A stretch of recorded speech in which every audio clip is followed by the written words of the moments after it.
Gracias, Padre Celestial, por el gran privilegio de ser tus hijos. Gracias, Señor, porque hemos sido adoptados en tu familia. Y así como amas a tu Hijo, también nos amas a nosotros. Estamos muy agradecidos por ese grande amor. Y estamos aquí para tributarte ese agradecimiento por medio de este servicio de adoración, el cual rogamos sea guiado por el Espíritu Santo, de tal manera que tú te agrades, que tú te sientas, Señor, exaltado, porque es todo lo que buscamos, exaltar tu nombre. Así, Señor, te pedimos que la mente de nosotros, si hay prejuicios en ella, puedan ser quitados inmediatamente, para que el enemigo no tome ventaja de nosotros. Y rogamos, Padre, para que el corazón también lo prepares para amar la palabra, atesorarla y ponerla por obra. Bendice a tu pueblo y bendice tu palabra en el nombre de Jesús. Amén.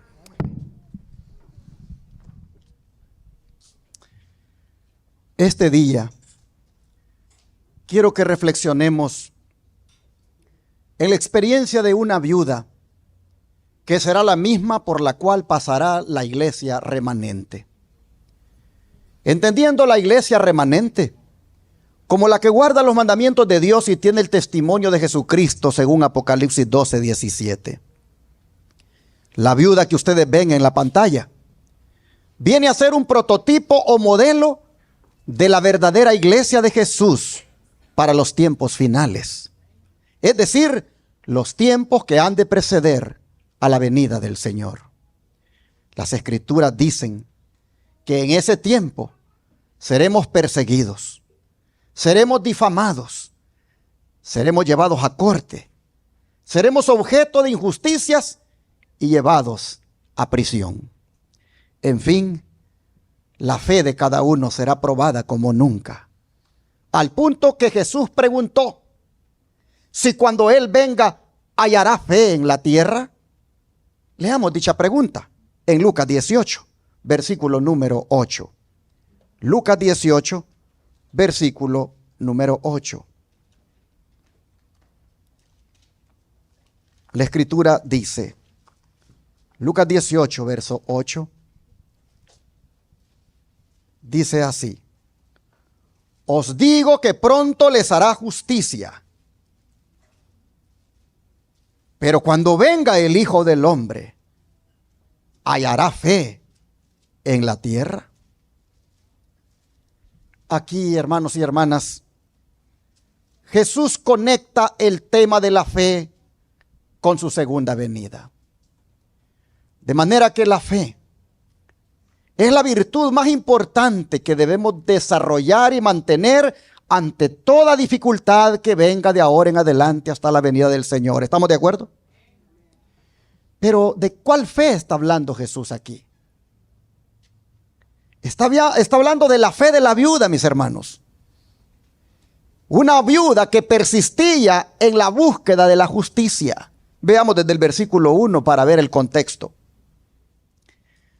Dice, también le refirió Jesús una parábola sobre la necesidad de orar siempre y no desmayar, diciendo, había en una ciudad un juez que ni temía a Dios ni respetaba a hombre.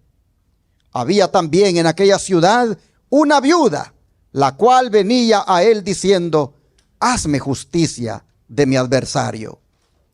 Y él no quiso por algún tiempo, pero después de esto dijo dentro de sí, aunque ni temo a Dios ni tengo respeto a hombre, sin embargo, porque esta viuda me es molesta, le haré justicia, no sea que viniendo de continuo me agote la paciencia.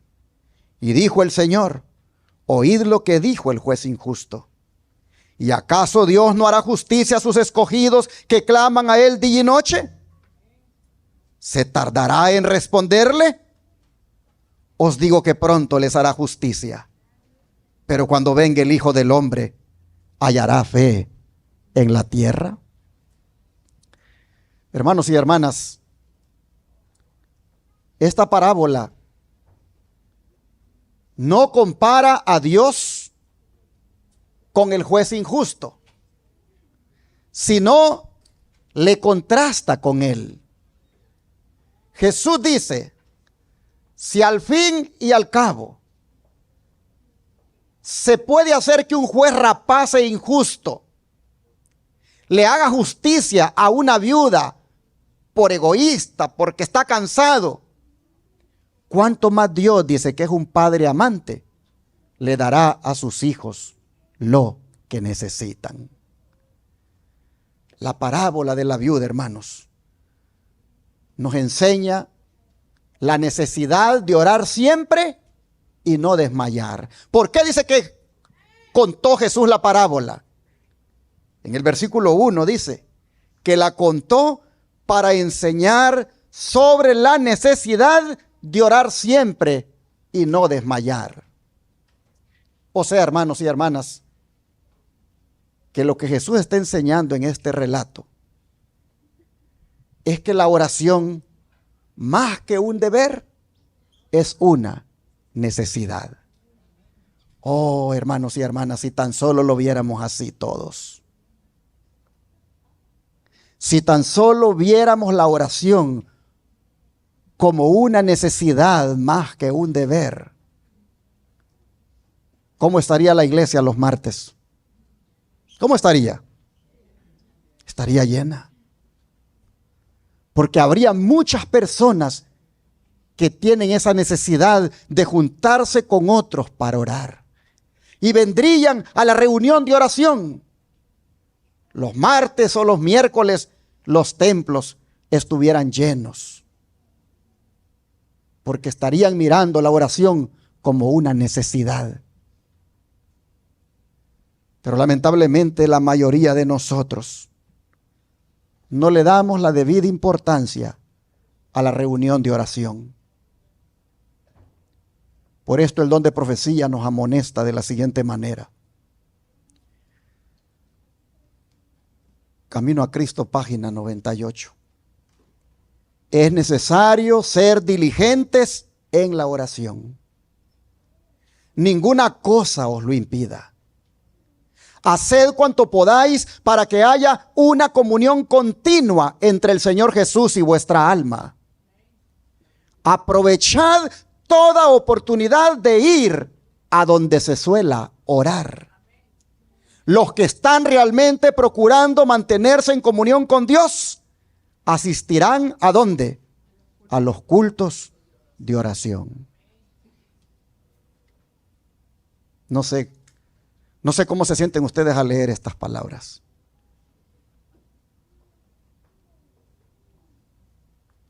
¿Cómo quedamos con Dios aquí, hermanos?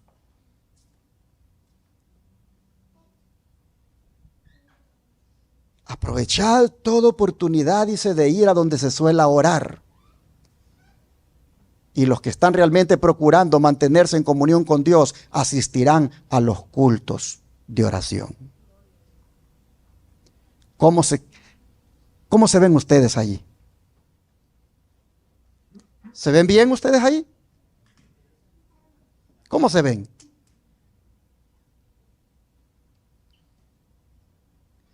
Pregunto, ¿ustedes vinieron para que Dios les hablara esta mañana, hermanos? Si ustedes vinieron para que Dios les hable esta mañana, bájense del orgullo y humíllense ante la palabra y el Espíritu Santo les va a hablar. Jesús ha contado una parábola para enseñar sobre la necesidad de orar siempre y no desmayar. Y su servidor está aplicando esa palabra a la realidad que la mayoría de cristianos vive hoy. Y es que no tiene la mayoría de cristianos mucha necesidad de orar. A los cristianos les gustan los cultos de celebración, los cultos de predicación, pero los cultos de oración no muchos les gusta. Para eso no hay mucho esfuerzo. Para eso ponemos las 1001 excusas. Estoy cansado. Estoy cansada. Me queda muy lejos. Y Dios te ha regalado un carro para que te muevas. Pero tú lo ocupas solamente para moverte al trabajo en la semana, pero no lo ocupas para ir al culto de oración. Oh, es que tengo gripe. Ah, pero al trabajo sí siempre vas, ¿verdad? Hasta moqueando te vas al trabajo. Hasta moqueando te vas al trabajo. Pero al culto de oración, ahí te declaras enfermo. Hermanos, ¿qué tan de menos miramos la oración? ¿Qué tan de menos miramos el culto de oración? Ahí está la cita, yo no la he pasado para que usted la lea. Algunos ni la quieren leer. Hermanos, cuando yo leo eso, miren, y yo cuando predico un sermón de estos, el primero que he golpeado soy yo, hermanos. Yo digo, Dios mío, ¿cómo estamos aquí como iglesia? Aprovechad toda oportunidad de ir a donde se suela orar. Los que están realmente procurando mantenerse en comunión con Dios asistirán a los cultos de oración. Miren, hermanos, hablar es bien bonito. Extraer significados de los textos, aplicar la teología, eso es, uno sale ahí como que sabe mucho. Pero cuando uno va a la práctica, cuando uno va a las cosas tan sencillas y elementales como es la oración, uno allí puede ver que uno solo es címbalo que retiña, pura palabrería, hermanos. ¿Dónde quedan esos argumentos? Cuando en cosas tan elementales. Jesús está diciendo aquí, la parábola la estoy contando para enseñarles la necesidad de orar siempre y no desmayar. Y Elena White dice, vayan a los cultos de oración si están realmente procurando mantenerse en comunión con Dios. Aprovechen la oportunidad de ir a donde se suela orar. Miren, esta otra cita, hermanos, yo me quedé, como dicen, sorprendido cuando leí esto. Testimonios, tomo 2, página 577. Algunos, temiendo sufrir la pérdida de tesoros terrenales, descuidan la oración y las reuniones de adoración a Dios para tener más tiempo para dedicar a sus granjas o sus negocios. No pueden parar el martes temprano de trabajar para tener tiempo y llegar al culto, porque hay que darle hasta donde el sol se oculte. Porque todavía puedo meter unas cuantas horas, todavía puedo hacer algo de dinero. Lamentablemente, dice, hay algunos que a sus granjas y a sus negocios, ellos les dedican más tiempo que ir al culto de oración. Dice, muestran por sus obras cuál es el mundo que estiman más. Sacrifican los privilegios religiosos esenciales para su desarrollo espiritual por las cosas de esta vida. Y no obtienen el conocimiento de la voluntad divina. Ponen sus intereses temporales y mundanos en primer lugar y le roban a Dios el tiempo que debieran dedicarle a su servicio. Dios observa a esas personas y recibirán una maldición en lugar de ¿qué? De una bendición. Dios nos ayude.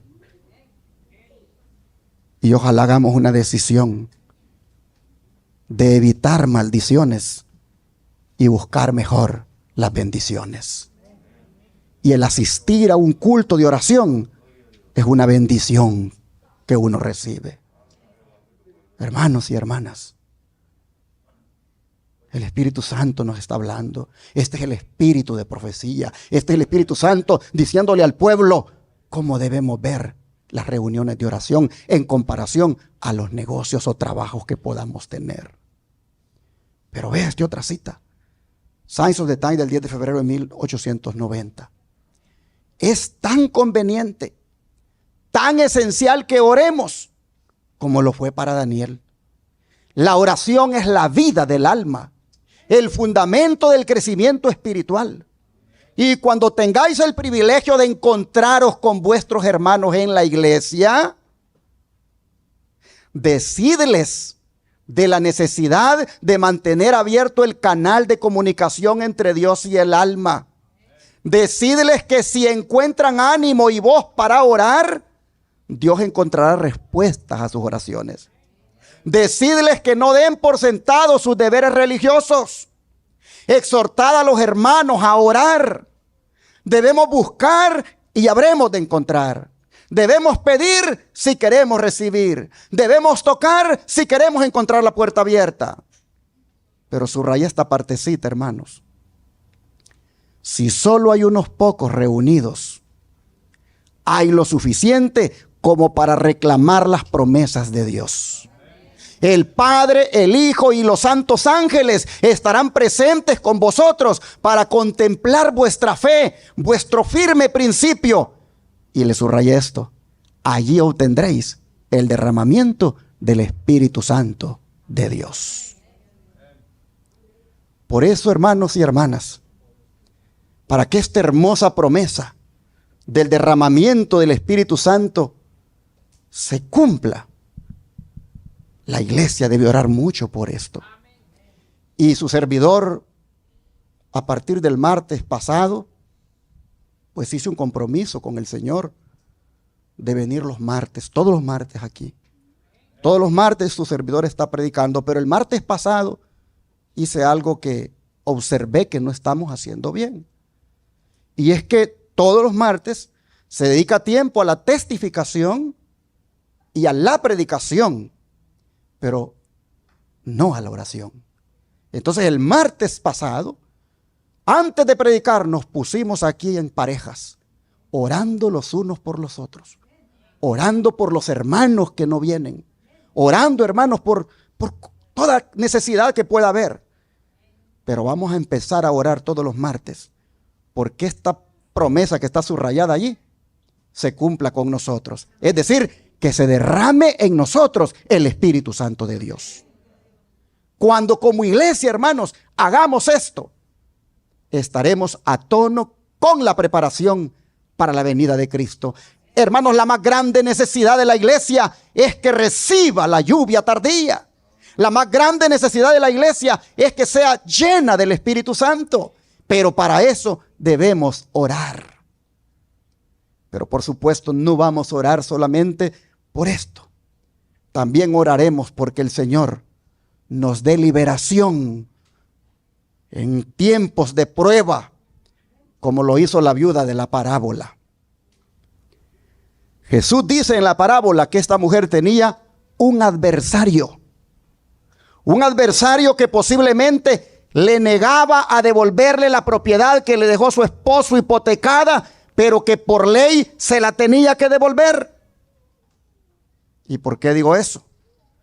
Porque esa era la ley que amparaba a los pobres como ella. Vamos a leer esa ley en Levítico 25, versículos 23 al 28.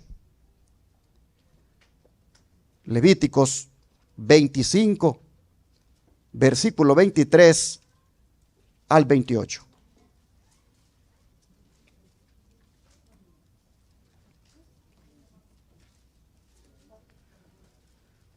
Levítico 25, versículos 23 al 28 dice: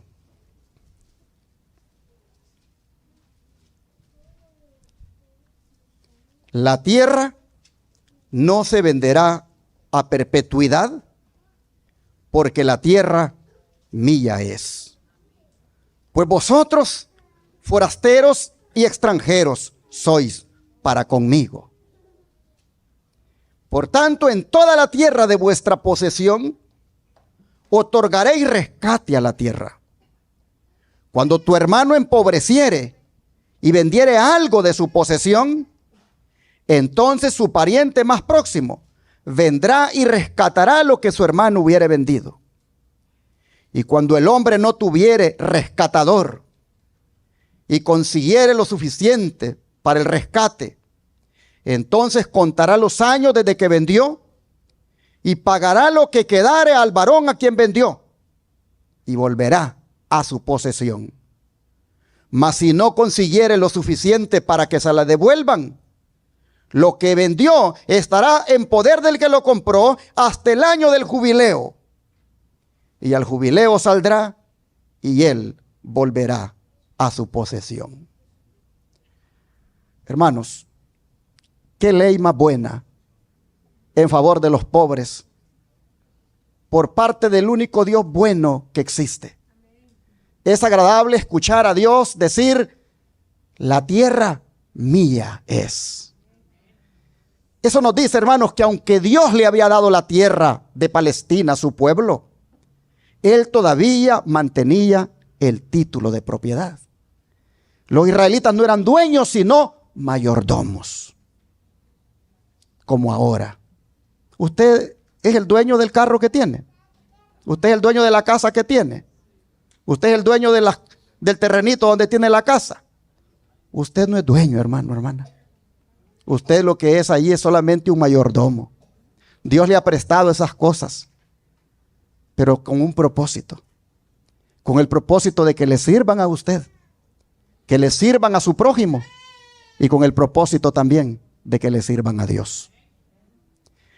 Interesante que a los 50 años la tierra debía volver a quien Dios se la había asignado.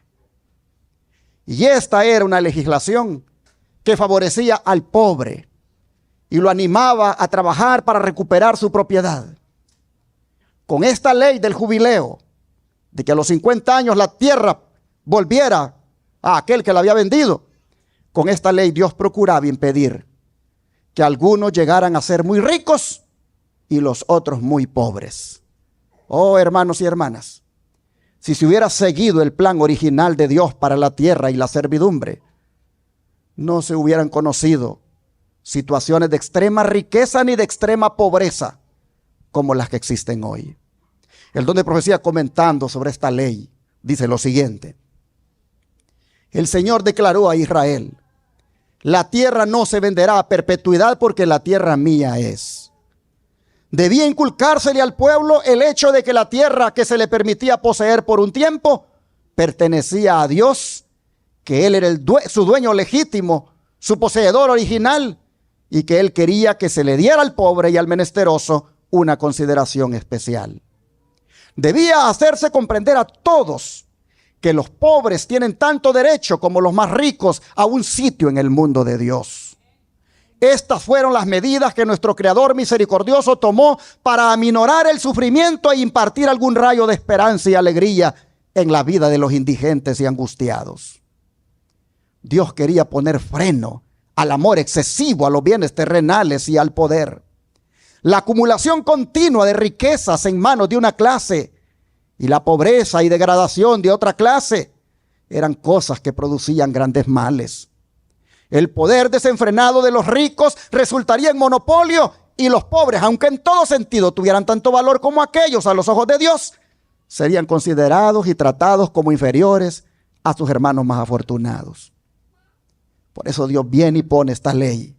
Las medidas del año sabático, dice, y del año del jubileo, corregirían mayormente lo que en el intervalo se hubiera desquiciado en la economía social y política de la nación. Estos reglamentos tenían por objeto beneficiar a los ricos tanto como a los pobres. Refrenarían la avaricia y la inclinación a exaltarse uno mismo, y habían de cultivar un noble espíritu de benevolencia al fomentar la buena voluntad y la confianza entre todas las clases. Favorecerían el orden social y la estabilidad del gobierno. Si la ley dada por Dios en beneficio de los pobres se hubiera observado y ejecutado siempre, cuán diferente sería el estado actual del mundo espiritual y materialmente. El egoísmo y la vanidad no se manifestarían como ahora se manifiestan, sino que cada uno de los hombres respetaría benévolamente la felicidad y el bienestar de los demás, y no existiría la indigencia hoy tan generalizada en tantas tierras. Patriarcas y Profetas, página 515 a la 517. A eso se debe la injusticia social, a eso se debe la desigualdad social en el mundo, a eso se debe la extrema pobreza y extrema riqueza, porque se pasó por alto estos reglamentos que Dios estipuló desde un principio a su pueblo. Pero hermanos, en el caso de la viuda, había un encargado de hacer cumplir esta ley, pero este encargado le negaba su derecho. Jesús dice que era un juez malo que no amaba a Dios ni a su prójimo. Es decir, no respetaba ninguna de las dos tablas de la ley de Dios. Por eso había una advertencia tanto para él como para el adversario de la viuda. Leamos la advertencia en Éxodo capítulo 22, versículo 22 al 24. Éxodo 22, versículos 22 al 24.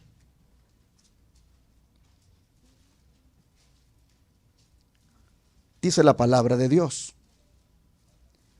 a ninguna viuda ni huérfano afligiréis, porque si tú llegas a afligirles y ellos clamaren a mí, ciertamente oiré yo su clamor, y mi furor se encenderá, y os mataré a espada, y vuestras mujeres serán viudas, y huérfanos vuestros hijos. ¿Qué les parece? Advertencia contra aquellos que se aprovecharan de las viudas y los huérfanos. Qué consuelo, hermanos, era esto para todos aquellos que eran vistos de menos en la sociedad. Para todos aquellos que sufrían la opresión de los hombres, escuchar esto era un aliento. Saber que tenían un Dios al cual acudir para recibir de Él algo más que buen oído o buenas palabras. Esta declaración, que no se aflija a las viudas, que no se aflija a los huérfanos. Esta palabra, hermanos, afligir, incluía todas las formas de maltrato. Y aquel hombre a quien la viuda vino a buscar para que le hiciera justicia de su adversario, dice, ni amaba a Dios ni amaba al prójimo, ni temía a Dios ni amaba al prójimo. Así que estaba esta advertencia divina para él y para el adversario de la viuda. Cuando uno mira en las escrituras, uno encuentra que hay disposiciones posteriores a esta, donde se hizo mucho por mejorar la suerte de las viudas. Por ejemplo, Isaías 1:17 dice lo siguiente. Isaías 1:17.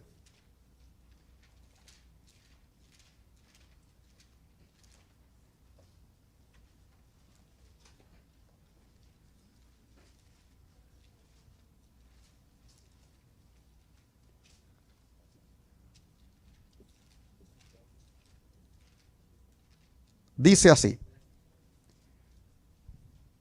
aprended a hacer el bien, buscad el juicio, restituid al agraviado, haced justicia al huérfano, amparad a la viuda.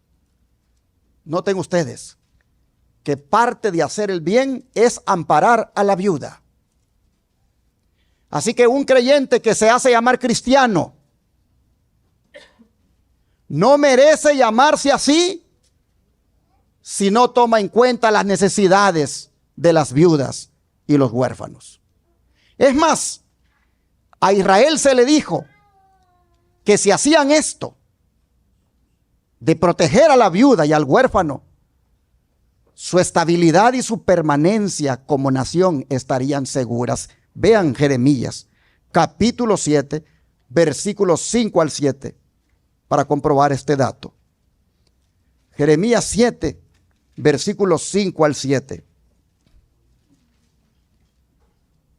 Dice, Jeremías 7, 5 al 7.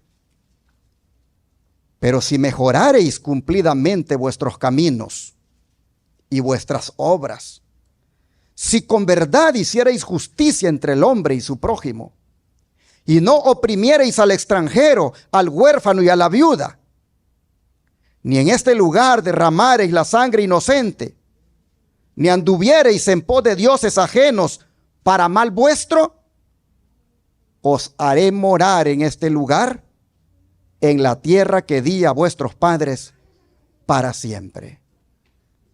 Y estas palabras, hermanos, fueron pronunciadas cuando el pueblo se estaba dirigiendo al templo para adorar. Pues miren los versículos 1 al 4.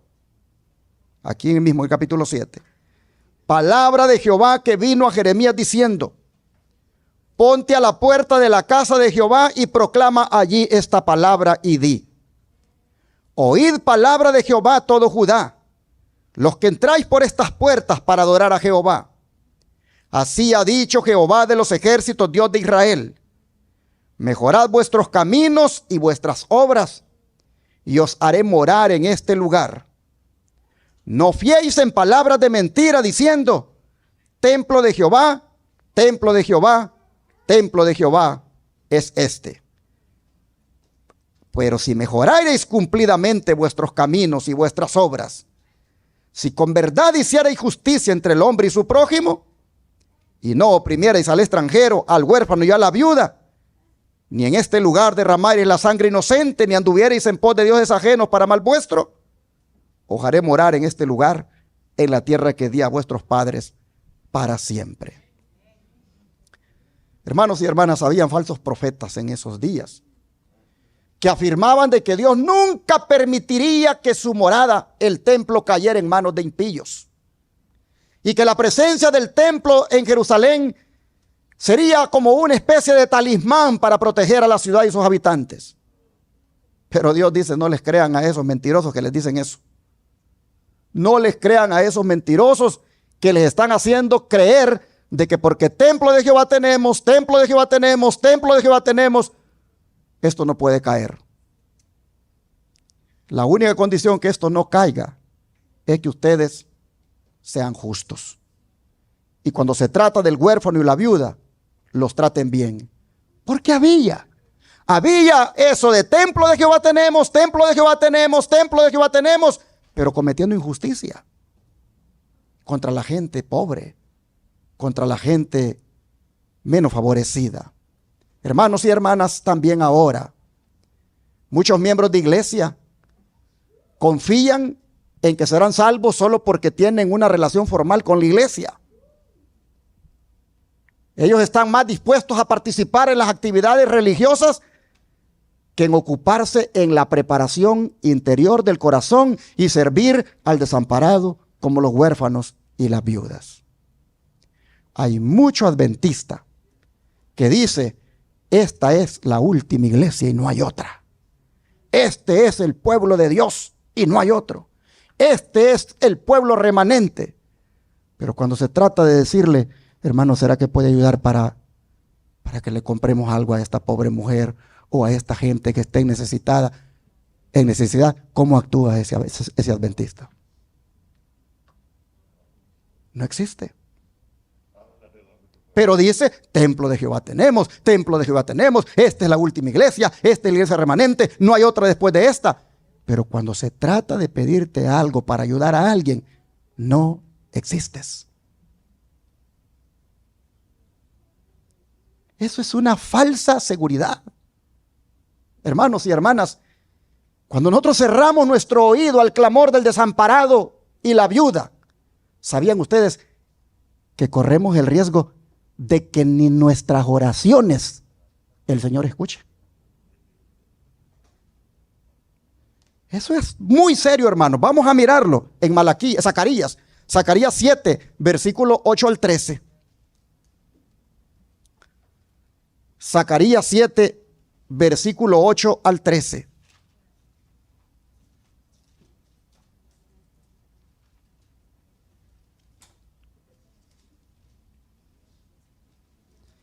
Zacarías capítulo 7, versículo 8 al 13 dice: y vino palabra de Jehová a Zacarías diciendo: así habló Jehová de los ejércitos diciendo: juzgad conforme a la verdad y haced misericordia y piedad cada cual con su hermano. No oprimáis a la viuda, al huérfano, al extranjero, ni al pobre, ni ninguno piense mal en su corazón contra su hermano. Pero no quisieron escuchar. Antes volvieron la espalda y taparon sus oídos para no oír. Y pusieron su corazón como diamante para no oír la ley ni las palabras que Jehová de los ejércitos enviaba por su espíritu por medio de los profetas primero. Vino por tanto gran enojo de parte de Jehová de los ejércitos. Y aconteció que así como él clamó y no escucharon, también ellos clamaron y yo no escuché, dice Jehová de los ejércitos. Sino que los esparcí con torbellino por todas las naciones que ellos no conocían. Y la tierra fue desolada tras ellos, sin quedar quien fuese ni viniese, pues convirtieron en desierto la tierra deseable. La próxima vez, hermano, hermana, que te pidan para ayudar a alguien, sé generoso, comparte. Dale, porque cuando tú le das a él, le estás dando a quién? A Dios. No te vas a quedar más pobre por compartir, hermano, hermana. Al contrario, ni vas a ver de dónde las bendiciones te van a llegar.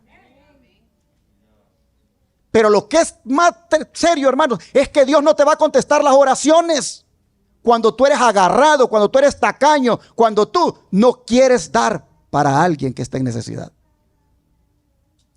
Luego, cuando te vengas a rodear para orar, dice el Señor aquí, yo no oiré, así como tú no escuchaste cuando se te pidió ayuda para alguien. Oh, hermanos, qué palabra más seria es esta. El ser misericordiosos, hermanos, y bondadosos para con los desvalidos es una condición para ser escuchados por Dios. Y por todas estas prescripciones que hemos leído, es que Dios se le conoce como defensor de viudas y de huérfanos. Veamos algunos textos para comprobarlo. Deuteronomio 10, 17 al 18. Deuteronomio 10, 17 al 18.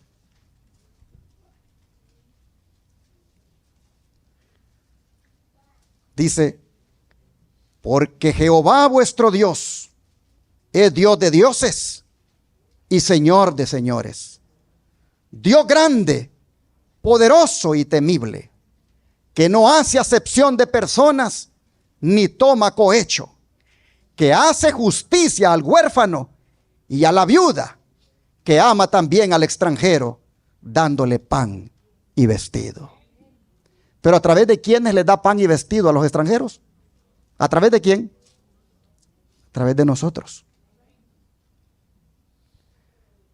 Yo me recuerdo que el hermano Melchor, yo ya no la vi, hermano Melchor, una cajita que ponían aquí del Buen Samaritano. Bueno, hermanos, en esa cajita hay que poner dinero, hermanos. Porque esa es para suplir alguna necesidad. Hoy, ¿quién es? Ya ni me recuerdo. ¿Quién es el director ahora del Buen Samaritano? Hermana Lilia. La hermana Lilian, yo, hermana Lilian, sin acordarme que ustedes, yo le mando ahí textos a ella, hermanita, mire, me llegó esto, veamos qué hacemos. Y de una vez le digo, ahí me apunto con tanto, pero dígale a los hermanitos que nos apuntemos también para ver cómo suplimos esta necesidad. Así que cuando la hermana Lilian se les acerca, es porque su servidor le ha dicho a ella que hagamos eso. Porque hay tanta necesidad, hermanos. Y usted, comparta, usted va a ver cómo se va a sentir de feliz de compartir de las bendiciones que Dios le ha dado.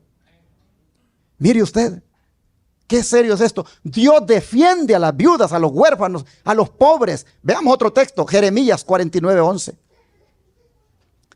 Jeremías 49:11 dice así.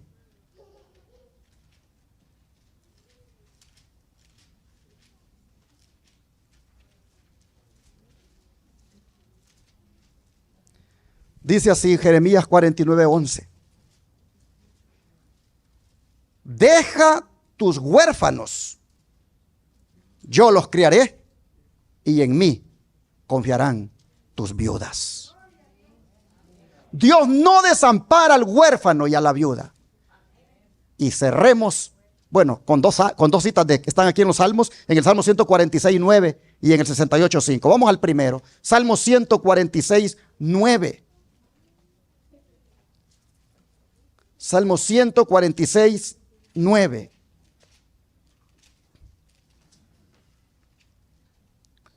Dice: Jehová guarda a los extranjeros, al huérfano y a la viuda sostiene, y el camino de los impíos, ¿qué cosa? Trastorna. Ahora vean Salmo 68:5. Salmo 68:5.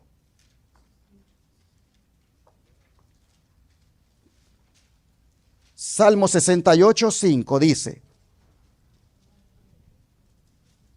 Padre de huérfanos y defensor de viudas es Dios en su santa morada.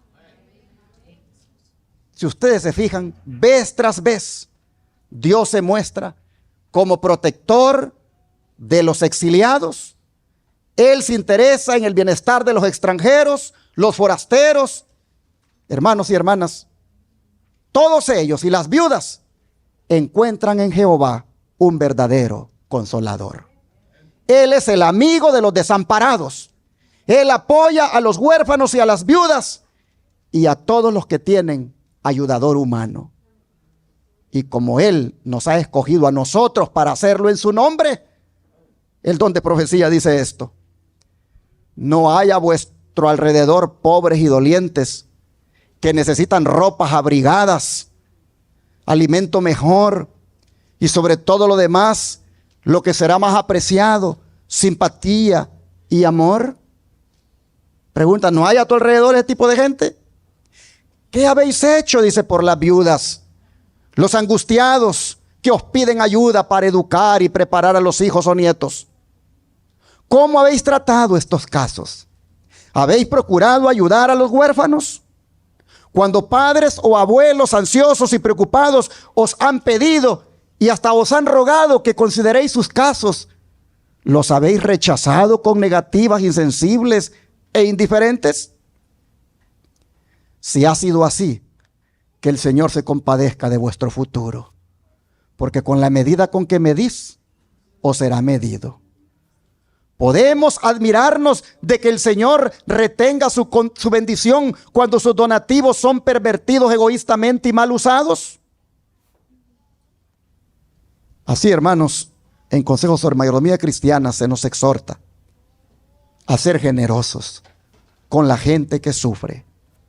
Hay que interesarnos en ellos.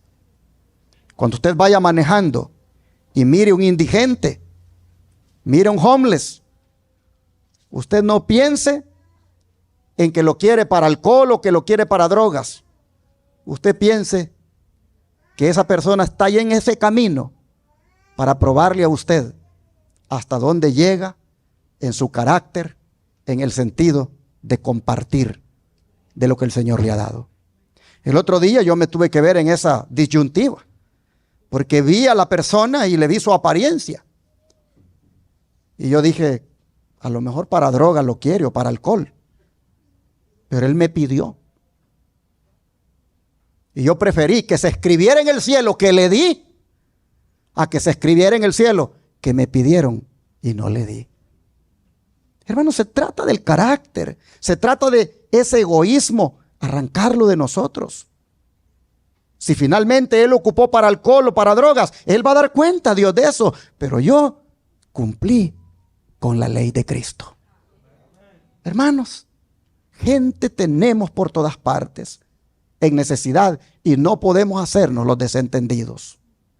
Aquella viuda había llegado donde el juez a pedirle ayuda por su adversario. Oh, mis hermanos, sigue siendo el don de profecía. Nuestro Salvador experimentaba una tierna simpatía por los pobres y los dolientes.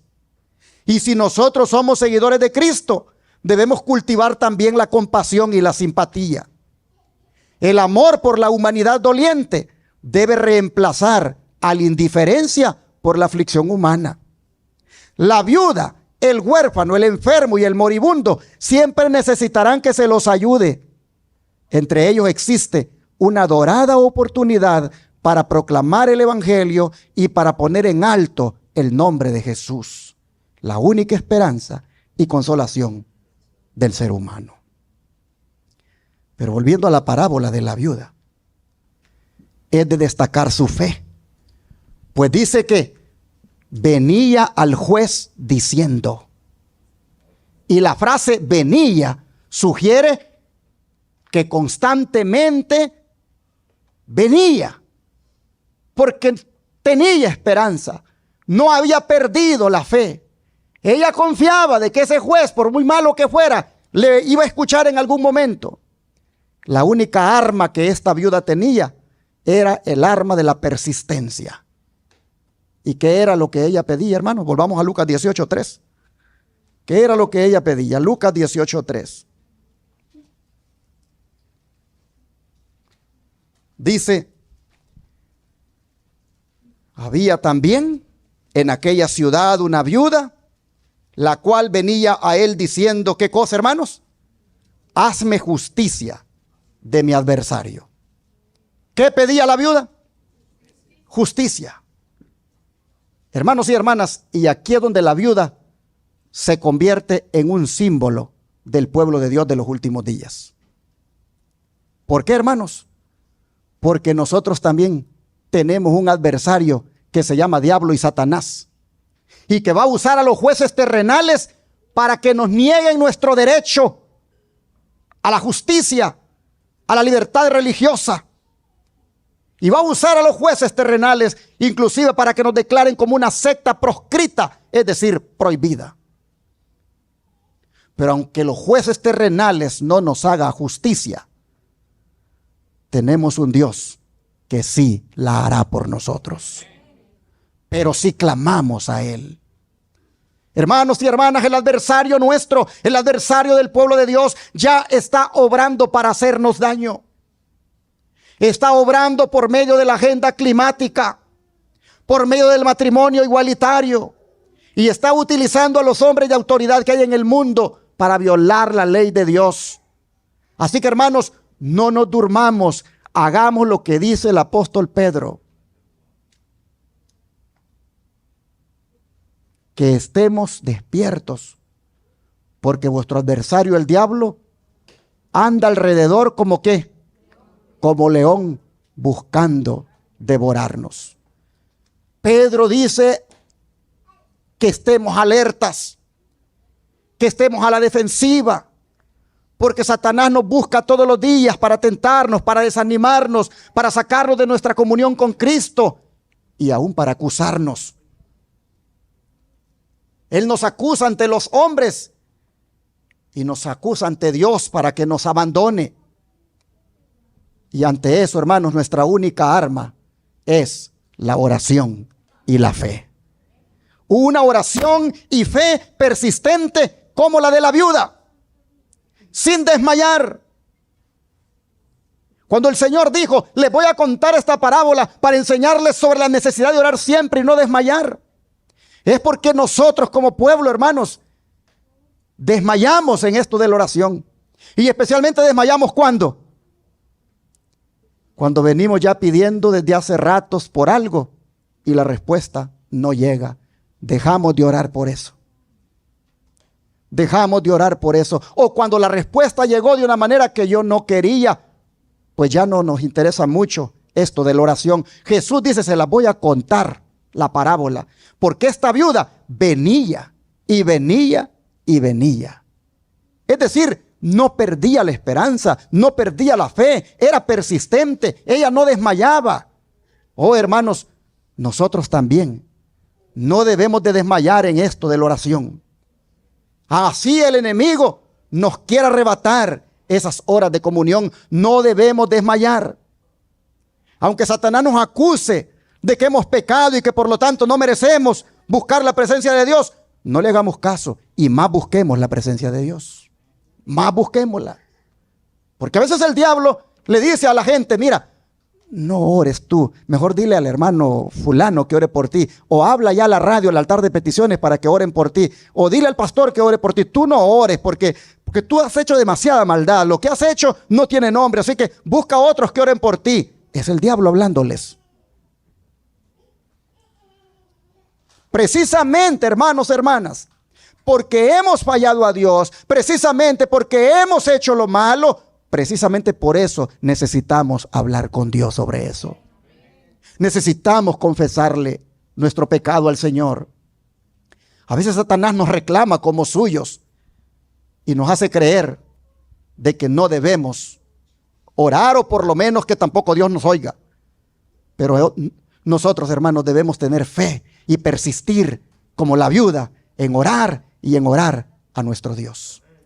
El don de profecía, miren lo que dice sobre esta parábola, porque hace una analogía de lo que le sucede y va a sucederle al pueblo de Dios. Por eso le puse como título: la iglesia remanente será como la viuda. Vean lo que dice el don profético.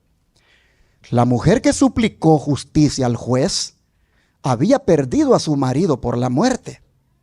Pobre y sin amigos, no tenía medios de salvar su fortuna arruinada. Así también por el pecado, el hombre ha perdido su relación con Dios. Por sí mismo no puede salvarse, pero en Cristo somos acercados al Padre. Amén, hermanos. Los elegidos de Dios son caros a su corazón. Son aquellos a quienes Él ha llamado de las tinieblas a su luz admirable para manifestar su alabanza, a fin de que resplandezcan como luces en medio de las tinieblas del mundo. El juez injusto no tenía interés especial en la viuda que lo importunaba pidiéndole liberación. Sin embargo, a fin de deshacerse de sus lastimeras súplicas, la oyó y la libró de su adversario. Pero Dios ama a sus hijos con amor infinito. Para Él, el objeto más caro que hay en la tierra es su iglesia. La oración de la viuda, hazme justicia de mi adversario, representa la oración de los hijos de Dios. Satanás es un gran adversario. Es el acusador de nuestros hermanos, el cual los acusa delante de Dios día y noche. Está continuamente obrando para representar falsamente y acusar, engañar y destruir al pueblo de Dios. Y en esta parábola, Jesús enseña a sus discípulos a orar por la liberación del poder de Satanás y sus agentes. El adversario de la viuda es un símbolo del diablo, quien es nuestro adversario y que nos acosa en la mañana, en el día, en la noche. Siempre está tentándonos, siempre está poniendo cosas allí para que caigamos. Debemos clamar a Dios porque nos libre de ese adversario. ¿Y desde cuándo viene haciendo esta obra Satanás? ¿Desde cuándo viene haciendo este trabajo de acusarnos? Mire usted, la obra de Satanás como acusador empezó ¿a dónde? En el cielo. Esta ha sido su obra en la tierra desde la caída del hombre, y será su obra en un sentido especial mientras nos acercamos al fin de la historia de este mundo. Nuestro adversario va a seguir haciendo ese trabajo. A medida, dice, que ve que su tiempo se acorta, trabaja con mayor ardor para engañar y destruir. Se aira cuando ve en la tierra un pueblo que aún con su debilidad y carácter pecaminoso tiene respeto por la ley de Jehová. Está resuelto a hacer que ese pueblo no obedezca a Dios. Se deleita en su indignidad y tiene lazos preparados para cada alma a fin de que todos queden entrampados y separados de Dios. Trata de acusar y condenar a Dios y a todos los que luchan por llevar a cabo sus propósitos en este mundo, con misericordia y amor, con compasión y perdón. A todos estos que hacen la obra así, Él trata de entramparlos, trata de acusarlos, este adversario llamado diablo y Satanás. Dice: toda manifestación del poder de Dios en favor de su pueblo despierta la enemistad de Satanás. Ese centro que tenemos ahí, en Shepherd, eso ha despertado la enemistad del diablo contra nosotros como ministerio. Uno, porque no puede andar contando todo lo que vive, lo que experimenta, lo que hay detrás de las escenas. Pero uno se queda admirado de ver cómo, por servir tanto al Señor, por querer hacer las cosas como Dios manda, cómo el diablo se levanta contra uno y busca desestabilizarlo. A él le molesta, a Satanás le molesta cuando el poder de Dios en favor de su pueblo se hace presente. Dice: cada vez que Dios obra en su favor, Satanás y sus ángeles obran con renovado vigor para lograr su ruina. Tiene celos de todos aquellos que hacen de Cristo su fuerza. Su objeto consiste en instigar al mal, y cuando tiene éxito arroja toda la culpa sobre los tentados. señala sus ropas contaminadas, sus caracteres deficientes, presenta su debilidad e insensatez, su pecado e ingratitud, su carácter distinto al de Cristo que ha deshonrado a su Redentor. Todo esto lo presenta como un argumento que prueba su derecho a destruirles a su voluntad. Se esfuerza, dice, por espantar sus almas con el pensamiento de que su caso no tiene esperanza, que la mancha de su contaminación no podrá nunca lavarse. Espera destruir así su fe, a fin de que cedan plenamente a sus tentaciones y abandonen su fidelidad a Dios. ¿Quién de ustedes se ha sentido alguna vez así? Que le dicen, hermano, ¿por qué no pasa con nosotros al culto divino el próximo sábado y nos tiende la oración? Ay, no, yo eso no. No, mire, hoy no lo voy a acompañar. Hermano, mire que queremos que nos ayude en el programa. No, hermano, búsquese a otro. ¿Quién no ha actuado así? ¿Y por qué actúa así? Porque hay un sentimiento de culpa. Hay un sentimiento de culpa que lo atormenta. Hay un enemigo que le hace sentir, tú no mereces hacer eso. Tú no tienes derecho a participar. Tú no puedes hacer cosas como esas. Primero te hizo que te deleitaras en el pecado y luego te mortifica y te hace sentir que no sirves. Así trabaja él. Y cuando alguien te da algo para hacer en las cosas de Dios, te acusa y te hace sentir, tú no. Oh, hermanos, ese es el acusador de nosotros. Ese es el adversario por el cual, como la viuda, debemos orar, ser liberados completamente de él. Dice, los hijos del Señor no pueden contestar las acusaciones de Satanás. Al mirarse a sí mismos están listos a desesperar, pero apelan al divino abogado. Presentan los méritos del Redentor. Dios puede ser justo y el que justifica al que es de la fe de Jesús. Con confianza los hijos del Señor le suplican que acalle las acusaciones de Satanás y anule sus lazos. Hazme justicia de mi adversario, ruegan. Y con el poderoso argumento de la cruz, Cristo impone silencio al atrevido acusador. ¿Por qué con el poderoso argumento de la cruz? Porque allí en esa cruz Él pagó por todos nuestros pecados. Allí en la cruz Él pagó por todas nuestras rebeliones. Y ese diablo que nos acusa, con la cruz, hermanos, con la cruz, Cristo impone silencio a Él. Por eso es que debemos mantenernos siempre velando en todo tiempo en oración. Pero la declaración, hermanos, esa declaración que está en la pantalla,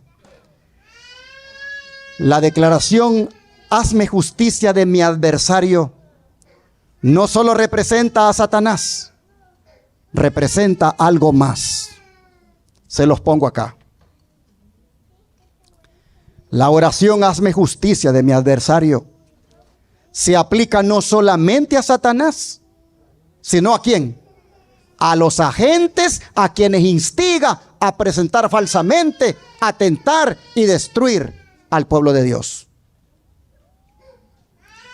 Esos agentes se mueven ahí en la agenda por el cambio climático.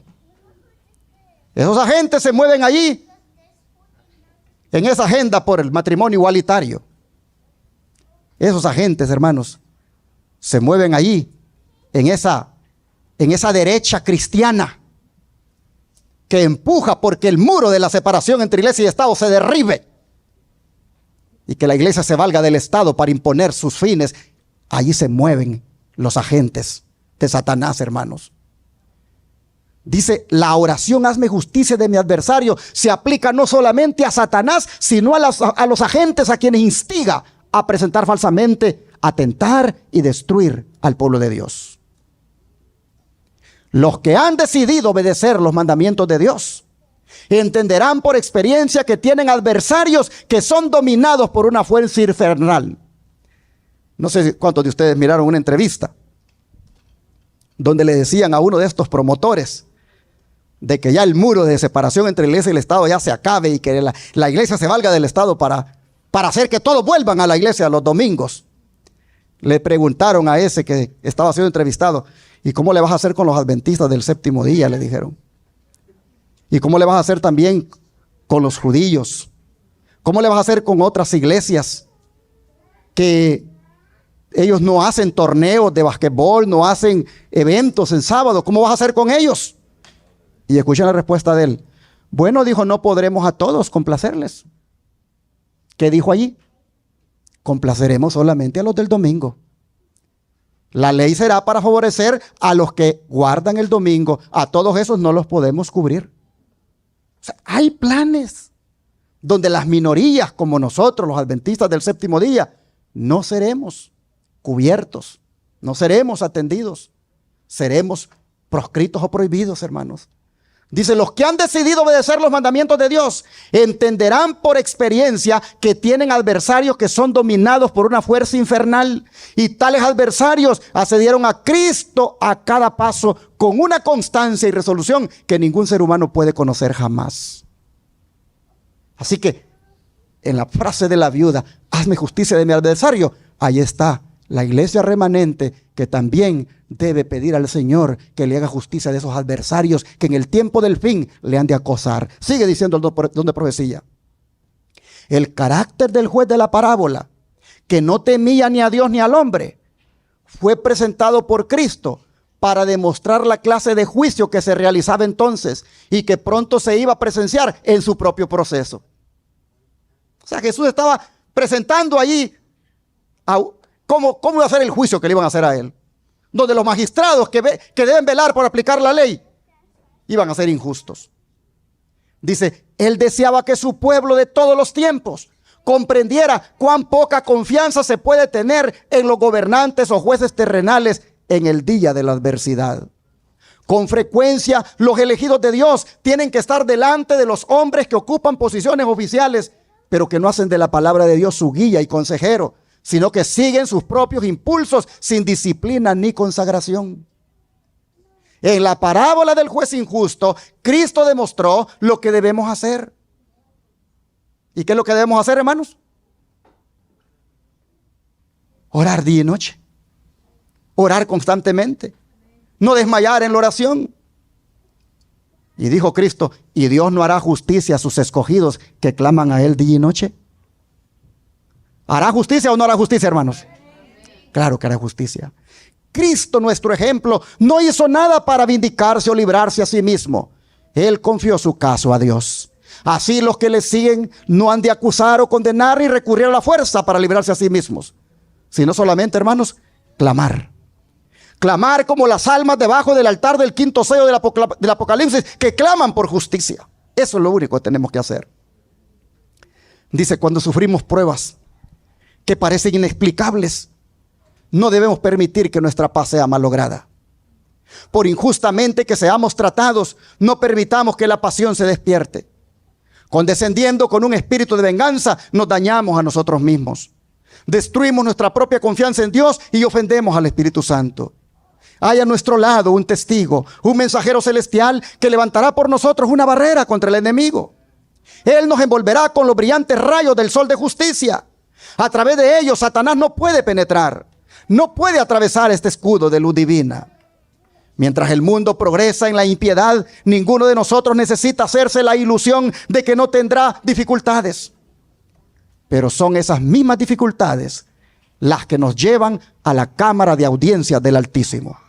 Podemos pedir consejo a aquel que es infinito en sabiduría. Sí, hermanos, podemos hacerlo. Porque vean lo que Él nos dice en el Salmo 50, versículo 15. Salmo 50, versículo 15. Dice, e invócame en el día de la angustia. Te libraré y tú me honrarás. Aquí tenemos, hermanos, una panorámica maravillosa del corazón de Dios. Él ama escuchar la voz de su pueblo. Debemos orar. Y Él dice, me invocarás en el día de tu angustia y yo te voy a escuchar. Hermanos, a Dios le complace contestar las oraciones que nacen del corazón y llenas de fe. Él aprecia esa relación íntima entre Él y su pueblo. Así que tengamos en cuenta esto. Invócame en el día de la angustia, te libraré y tú me honrarás. Dice el don de profecía. El Señor dice, invócame en el día de la angustia. Él nos invita a presentarle lo que nos tiene perplejos y lo que hemos menester y nuestra necesidad de la ayuda divina. Nos aconseja ser constantes en la oración. Tan pronto como las dificultades surgen, debemos dirigirle nuestras sinceras y fervientes peticiones. Nuestras oraciones importunas evidencian nuestra vigorosa confianza en Dios. El sentimiento de nuestra necesidad nos induce a orar con fervor, y nuestro Padre Celestial es movido por nuestras súplicas. A menudo los que sufren el oprobio o la persecución por causa de su fe son tentados a pensar que Dios los ha olvidado. A la vista de los hombres se hallan en la minoría. Según todas las apariencias, sus enemigos triunfan sobre ellos, pero no violen ellos su conciencia. Aquel que sufrió por ellos y llevó sus pesares y aflicciones, no los ha olvidado. Los hijos de Dios no son dejados solos e indefensos. La oración mueve el brazo de la omnipotencia. Por la oración los hombres sojuzgaron reinos, obraron justicia, obtuvieron promesas, cerraron la boca de los leones, apagaron la violencia del fuego.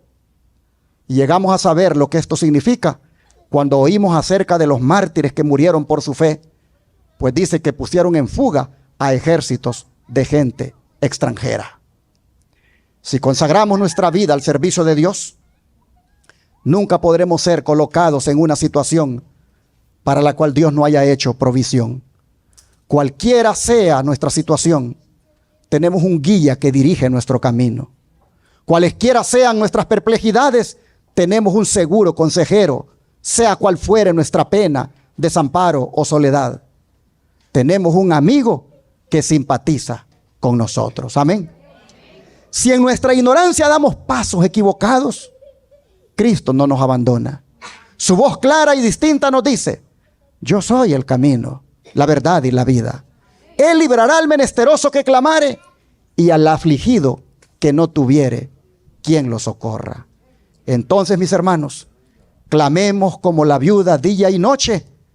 Asistamos al servicio de oración de testimonios o conectémonos en línea si no podemos asistir por algún motivo especial. Y así cuando el Señor venga, hallará fe en la tierra. Y su pregunta formulada al final de la parábola quedará contestada por la fe del remanente final, que no solamente tendrá la fe de la viuda, sino que también tendrá la fe de Jesús. Pues así lo dice Apocalipsis 14, versículo 12. Apocalipsis 14, versículo 12. Dice la palabra de Dios: aquí está la paciencia de los santos, los que guardan los mandamientos de Dios. ¿Y qué cosa? Y la fe de Jesús. Hermanos y hermanas, la fe de Jesús, o fe en su nombre, y la observancia a los santos mandamientos van siempre de la mano. Esto representa dos aspectos importantes en la vida de un cristiano. Los mandamientos de Dios son un reflejo de su carácter, y aquel que los guarda en su vida está reflejando el carácter de Dios. Los mandamientos de Dios, hermanos, exponen esa norma divina de justicia que Dios anhela que el hombre alcance, pero que debido a su condición pecaminosa no lo puede hacer, pero que en Cristo sí lo logra hacer, porque Cristo es la justicia. Y el que tiene a Cristo, hermanos, tiene la ley, vive la ley, guarda la ley y refleja el carácter de Dios. Por eso dice: aquí está la paciencia de los santos. Aquí están los que perseveran, no solo en la oración de la viuda y en la fe de la viuda, sino también los que perseveran en la oración y la fe de Jesús. Así que, hermanos y hermanas, les invito a tener la fe de la viuda y la fe de Jesús hasta cuando Cristo venga. Perseveremos en la oración, perseveremos en la fe de Jesús y perseveremos en guardar sus mandamientos. Que Dios les bendiga. Al escuchar las notas, hermanos, del himno número 371, nos ponemos en pie.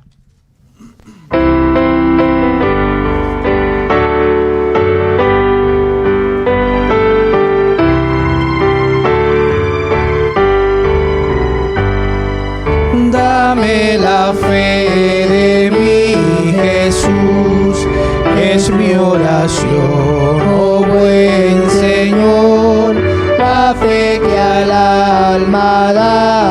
la paz, la fe que salva de temor, fe de los santos galardón, gloriosa fe de salvación. Dame la fe que trae poder, que a los demonios da terror, que fieras no podrán vencer, ni dominarla el opresor. Fe de los santos galardón, gloriosa fe de salvación. Dame la fe que vencerá, bendita fe de mi Jesús. Dame la fe que fijará mi vida en su divina cruz. Fe de los santos galardón, gloriosa fe de salvación. Dame la fe que da el valor, que ayuda al débil a triunfar, que todo sufre con amor y puede en el dolor cantar. Fe de los santos galardón, gloriosa fe de salvación.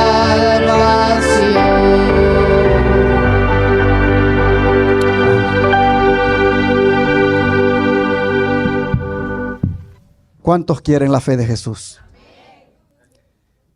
¿Creen ustedes que aquella viuda tenía la fe de Jesús? Sí, porque esa viuda persistía en la oración. Y Cristo siempre estaba orando, de día y de noche. Jesús persistía en la oración. Hermanos y hermanas, el propósito de este mensaje ha sido despertarnos a la necesidad de orar más. Ha sido despertarnos a la necesidad inclusive de buscar los cultos de oración. Les animamos, les invitamos para que vuelvan a los cultos de oración. Porque allí dice, aunque hayan poquitos, Dios derramará su Santo Espíritu. Así que hagan la lucha, hermanos. Hagan el esfuerzo de venir a los cultos de oración. Verán la bendición que van a recibir del Señor. Vamos a arrodillarnos para orar. Padre nuestro que esté en el cielo, le damos gracias porque de diferentes maneras nos habla. Y ahora, Señor, llegó por un lado, que es el lado más importante de un cristiano, como es el de la oración. Señor, usted nos ha dicho ahora de ver la oración como una necesidad más que un deber. Y nos ha exhortado a congregarnos en los cultos de oración, a asistir a ellos. Nos ha hecho promesas incluso de que allí usted derramará su Santo Espíritu. Usted, Señor, nos ha presentado la persistencia que debemos tener en esto de orar. Padre, siendo que el adversario nuestro, él no descansa, y que al final de los días los jueces de esta tierra no nos harán justicia. ¿Cuánto es de necesario entonces depender más de usted en oración? Así que le pedimos que nos ayude a ser mujeres y hombres de oración, a ser niños y niñas de oración, a ser hermanos y hermanas que la oración es lo más importante en sus vidas. Señor, le rogamos que esta iglesia sea reavivada por medio de ese clamor que ha de brotar de este lugar, pidiendo una unción por el Espíritu Santo. Señor, le suplicamos que todos aquí podamos ser humildes y aceptar esta palabra y ponerla por obra. Así, Señor, se lo rogamos en el nombre de Jesús. Amén. Y ahora, Padre, quiero pedirte por la comida que vamos a comer en unos momentos, rogándote, Señor, que la bendigas y que caiga bien en nuestro cuerpo. Gracias por las manos que la prepararon. Pero queremos también, Señor, mientras se disfruta esta comida, acordarnos de un hermano nuestro que no nos acompaña hoy, como es el hermano Francisco Romero, quien por su condición de salud ha seguido este servicio en casa. Señor, te pedimos por él, por esa cirugía que va a tener en los próximos días, para que el cirujano seas tú, para que el médico que haga la cirugía seas tú. Y si te has de valer de los médicos de aquí de la tierra, que ellos solo sigan tus instrucciones. Señor, te rogamos que nuestro hermano quede bien de esa cirugía, que todo en sus rodillas, Señor, por tu gran misericordia y poder, pueda ser restaurado. Bendícelo y bendícenos a nosotros como pueblo. Te lo pedimos en el nombre de Jesús. Amén.